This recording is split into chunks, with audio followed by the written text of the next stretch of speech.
தமிழக வெற்றி கழகத்தின் தலைவர் விஜய் அவர்கள் இந்த 2026 அவர் தமிழகத்தை ஆள்வாரா அப்படிங்கிற ஒரு கேள்விக்கு தெய்வ பிரசன்னம் பார்க்கப்பட்டது.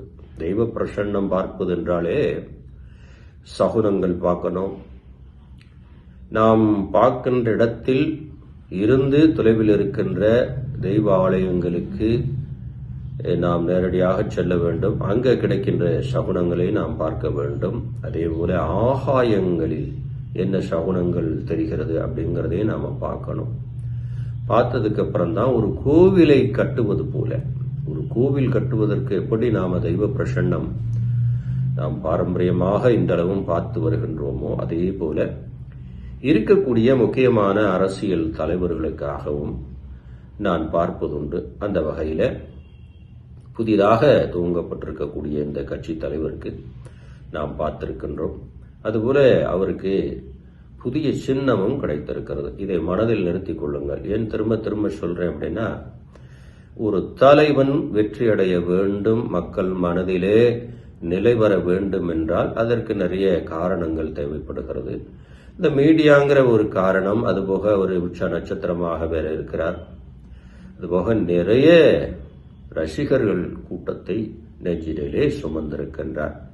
இதை அனைவரும் உணர்ந்து கொள்ள வேண்டும். நிறைய பெருங்கொண்ட தலைவர்கள் எல்லாம் ஒரு யதார்ச்சயமாக அசால்ட்டாக பார்க்கிறார்கள். ஆனால் ஜோதிடர்கள் பார்வையில் எப்படி என்பது தெரியவில்லை. ஆன்மீகத்தின் பார்வையில் தமிழக வெற்றி கழகத்தின் தலைவருக்கு வெற்றி செய்துதான் காத்திருக்கிறது. ஜாதக பாதகங்கள், அதில் இருக்கக்கூடிய ஏற்றத்தாழ்வுகளை நாம் இங்கு பேச வரவில்லை. தெய்வ பிரசன்னங்கள் என்ன, முன்னோர்களின் வாக்கு, நல்லவர்களின் ஆசி, தெய்வங்களின் ஆசி இப்போது இருக்கிறதா அப்படின்னா தமிழக வெற்றி கழகத்தின் தலைவர் விஜய்க்கு இருக்கிறது. முதல்ல ஒரு செயல் இறங்கும் போதே நிறைய சங்கடங்களை சந்தித்தாள். கல்லடி, சொல்லடி, இந்த மாதிரியான அடிகளை தமிழக வெற்றி கழகத்தின் தலைவர் விஜய் அவர்கள் நீங்க பாக்குறீங்க.